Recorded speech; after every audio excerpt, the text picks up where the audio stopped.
आप सबों को वंदन करते हुए प्रथम पूज्य देव गणपति गणेश जी महाराज का आह्वान करता हूँ। मैं आकाश गढ़िया वंशल उमाशंकर नारायण देवी कांतरा जी आचार्य संगीत कृष्ण महाराज सावर मैया बाबा मेरे गुरु, मैं गुरुदेव की आज्ञा लेकर आज की कथा प्रारंभ करता हूँ। पंडित प्रदीप जी मिश्रा को जितना भी धन्यवाद दूँ मेरे जीवन में वो कम रहेगा, क्योंकि उनकी ही प्रेरणा से मैं बाबा भोलेनाथ का पुराणों को पढ़ पा रहा हूँ। स्कंद महापुराण का अद्भुत कथा का प्रसंग चल रहा है। चूँकि स्कंद महापुराण शिव महापुराण का ही बातें को बताया है और सभी 18 पुराण विशेषकर चारों वेदों से ही निकल कर आया है। तो कोई भी पुराण एक दूसरे से ही मिलता है और सभी पुराणों का फल उसी प्रकार है जिस प्रकार हम लोगों को श्रवण का लाभ होता है। हमारी भक्ति श्रवण हम जैसे करते हैं, बाबा भोलेनाथ उसी प्रकार हमें श्रवण के साथ उस कथा का लाभ देते हैं। मैं प्रथम पूज्य देव गणपति गणेश जी महाराज का आह्वान करता हूँ, उनसे प्रार्थना करता हूँ इस कथा स्थल पर पधार कर विघ्नहर्ता, लंबोदर, गणपति, गजानन, गजमुख, दशों दिशाओं के स्वामी, आपके अनेक नाम हैं। आपको वक्रतुंड भी कहते हैं, आपको सभी प्रकार के रिद्धि सिद्धि के दाता भी मानते हैं, बुद्धि के दाता हैं आप। आपको नमन करते हुए आपसे अनुरोध करता हूं कि यहाँ के स्थान देवता, वास्तु देवता, ग्राम देवता, चितपाल देवता, समस्त देवी देवताओं का हमें करना और इस कथा का श्रवण कर सभी से हमें आशीर्वाद और कृपा दिलवाने का कष्ट प्रदान करें। हे बाबा, मुझसे किसी प्रकार की भी त्रुटि हो रही हो तो क्षमा कीजिएगा।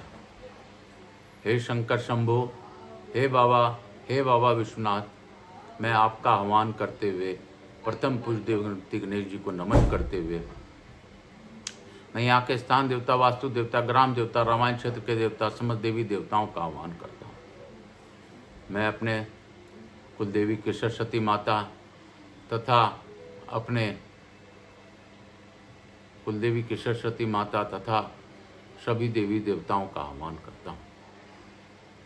मैं बाबा विश्वनाथ से यही प्रार्थना करता हूँ, हे बाबा, आप अमृतमय रूप में हैं, आपके रूप अनेक हैं, प्रकार अलग अलग हैं। आपको समझ पाना हम इंसानों के काम में है ही नहीं। हम आपको जान ही नहीं सकते। आप क्या क्या कर सकते हैं बाबा, यह हम जानते ही नहीं।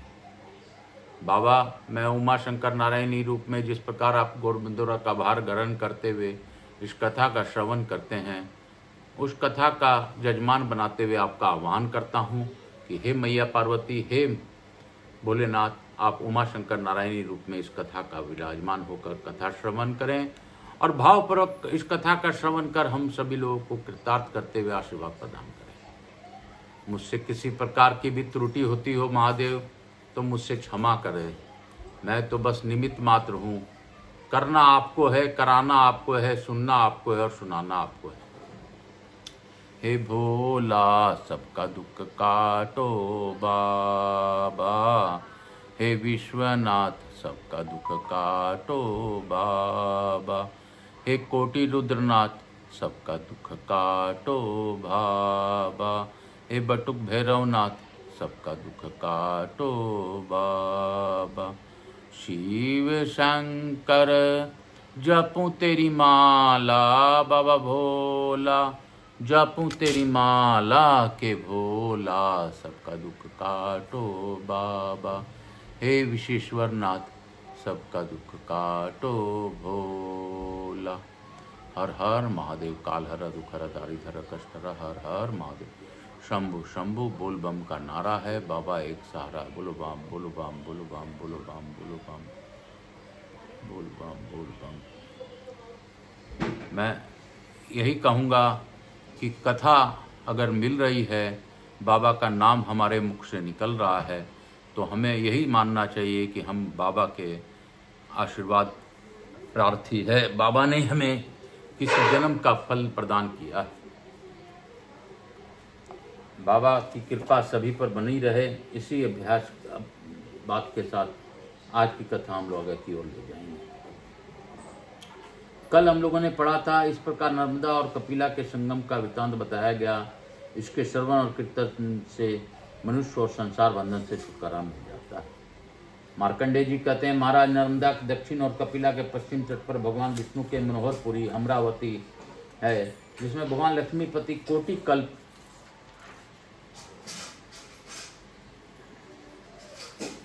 और युगों तक निवास करते हैं। प्राचीन काल में देवताओं और असुरों के युद्ध में देव कंटक दानवों द्वारा सब देवता परास्त हो गए।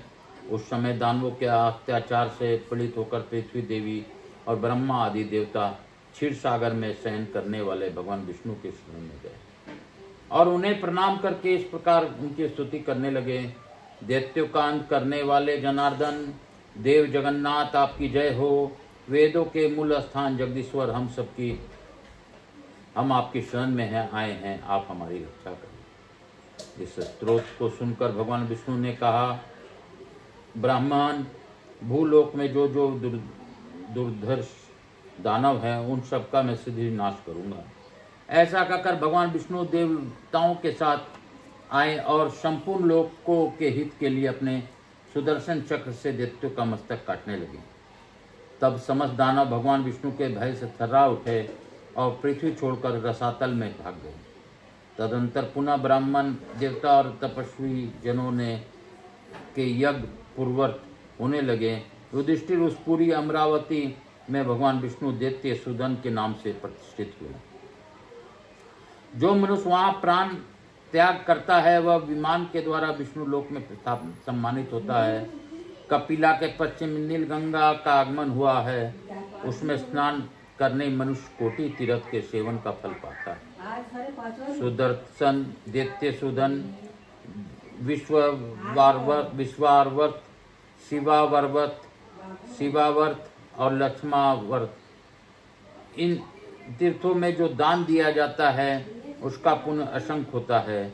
वहाँ श्री विष्णु का प्रसन्न करके मनुष्य अनंत फल को भागी होता है। श्री विष्णु क्षेत्र का प्रमाण 1 कोष का बताया गया है, उसके भीतर ब्रह्म हत्या का प्रवेश नहीं होता। जो वहाँ 1 मास तक उपवास तथा अग्निहोत्र करता है, जो स्त्री एवं पतिव्रत धर्म का पालन करती है, तथा जो मनुष्य स्वाध्याय, यज्ञ, चंद्रायन, पारक तथा पितरों का तिल और जल से तर्पण करते हैं, उनके पितर तृप्त होकर भगवान विष्णु के धाम में विहार करते हैं। उन मनुष्यों को अपने सत्कर्मों का उत्तम फल प्राप्त होता है। जो 1 रात, त्रिरात, कुछु, शांतपन, अतिकृच, पूर्ण कुछ तथा अन्यान वैष्णव व्रत करता है और जो दोनों पक्षों के एकादशी का भोजन नहीं करता है, वह इन व्रतों का द्वारा भगवान विष्णु के लोक में पूजित होता है। चांडाल, शवपक्ष अथवा पशु पंछी की योनियां पड़ा हुआ प्राणी भी यदि इस तीर्थ में अपने प्राणों का त्याग करता है तो वह भगवान विष्णु के लोक में जाता है। इस तीर्थ में मासोपवास व्रत करने वाला पुरुषों तथा पतिव्रता स्त्रियों को देखकर धर्मराज स्वयं ही वहां आज जा उनके लिए अर्घ्य समर्पण करते हैं। उन महात्माओं को वैष्णव लोक का दर्शन कराकर लौट जाते हैं। ब्रह्मा जी के मानस पुत्र सप्तऋषियों ने एक साथ धर्मराज से पूछा, धर्म क्या कारण है कि आप यहाँ स्वयं पैदल विचर रहे हैं? इससे हमें बड़ा विस्मय हुआ है, महाभाग इसका कारण बतलाइए।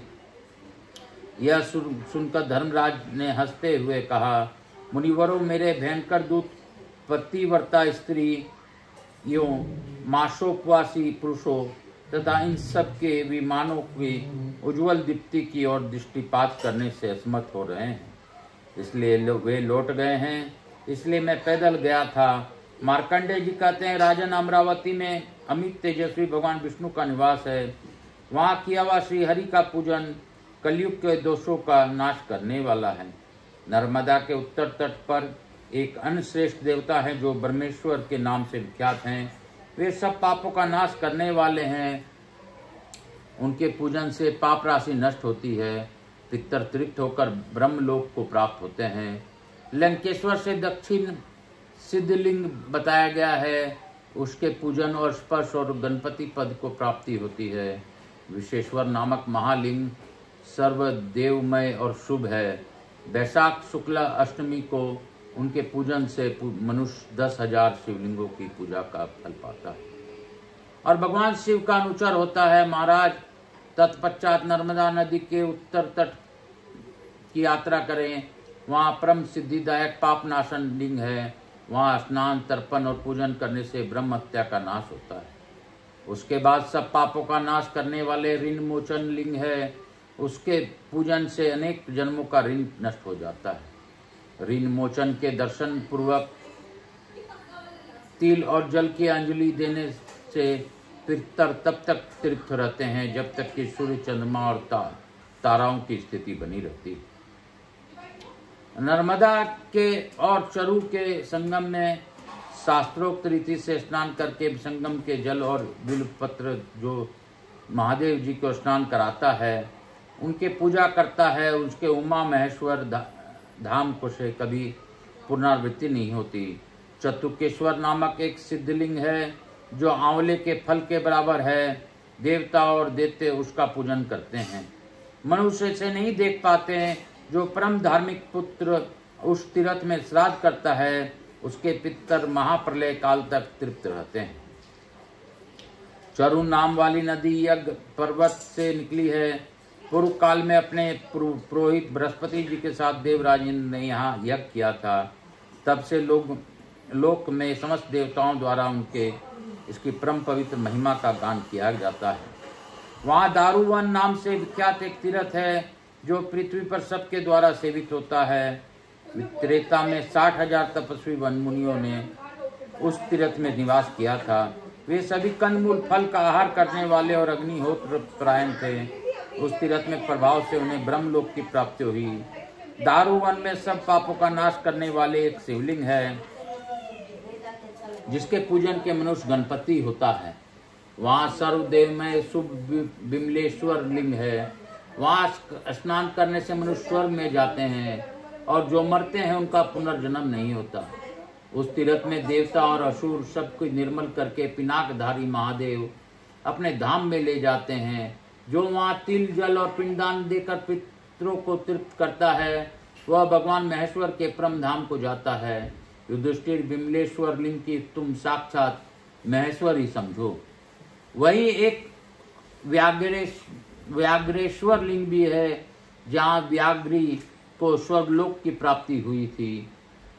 उस तीर्थ में तिल, जल और हविष्य का पिंडदान देने से पुत्र और अपने पहले और पीछे की 100 पीढ़ियों का उद्धार कर देता है। और स्वयं जब तक 14 इंद्र व्यतीत होते हैं तब तक वरम लोक में निवास करता है। व्याघ्रेश्वर देव के पूजन, कीर्तन और श्रवण से मनुष्य इंद्रलोक को प्राप्त होता है। बोलो शंकर भगवान की जय। काशी काशी शिव काशी, मोक्ष नगरी काशी की जय। महाकालेश्वर की जय। बटुक भैरवनाथ की जय। कालहरा, दुखहरा, दारिधरा, कष्टहरा, हर हर महादेव शंभु शंभु। बोल बम का नारा है, बाबा एक सहारा है। मैं यही कहूँगा कि बाबा भोलेनाथ की अद्भुत कथा है, नर्मदा तीर्थ की अद्भुत कथाएं। हमें बाबा भोलेनाथ पर विश्वास रखते हुए, नर्मदा जी पर विश्वास रखते हुए अपने जीवन में परिवर्तन करना चाहिए।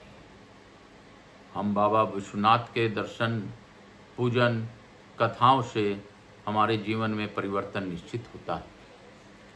हमारे मन एकाग्र होते हैं, हमें सब कुछ समझ में आने लगता है, सत्य असत्य दिखने लगता है और हमें अपना जीवन सुगम रूप से बिताने का अवसर प्राप्त होता है। कालहरा, दुखहरा, दारिधरा, कष्टहरा, हर हर महादेव। कपूर गौरम करुणावतारम संसार सारम भुजगेंद्रहारम सदा वसंतम विद्यारविंद भवानी सहित स्वामी। श्री राम जय राम जय जय राम। श्री राम जय राम जय जय राम। श्री राम जय राम जय जय राम। श्री राम जय राम जय जय राम। श्री राम जय राम जय जय राम। श्री राम जय राम जय जय राम। श्री राम जय राम जय जय राम। श्री राम जय राम जय जय राम। यहाँ के स्थान देवता, वास्तु देवता, ग्राम देवता, समस्त देवी देवता, मेरे भोलेनाथ मैया पार्वती की जय। माता देवी व पितृदेव सब पितृदेवताभ्याम नमो नमः। इस कुल देवी के सरस्वती माताएं नमो नमः। समस्त श्रोताओं की कुल देवता, कुल देवी को नमन। समझ देवी देवता नमो नमः ग्राम देवता क्षेत्रपाल देवता समझ देवी देवता।